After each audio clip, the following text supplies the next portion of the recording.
রাসূলুল্লাহ সাল্লাল্লাহু আলাইহি ওয়াসাল্লামের যে দোয়াটি আল্লাহ তাআলা কবুল করেননি।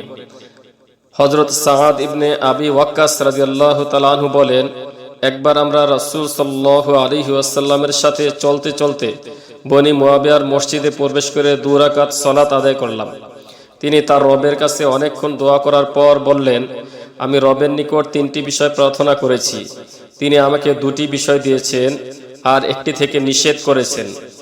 আমি প্রার্থনা করেছি যে 1, আমার উম্মতকে যেন দুর্ভিক্ষ ও ক্ষুধা দ্বারা ধ্বংস করা না হয়। আল্লাহ তাআলা এ দোয়া কবুল করেছেন। 2, আমার উম্মতকে যেন নিমজ্জিত করে ধ্বংস করা না হয়। আল্লাহ তাআলা এ দোয়া কবুল করেছেন।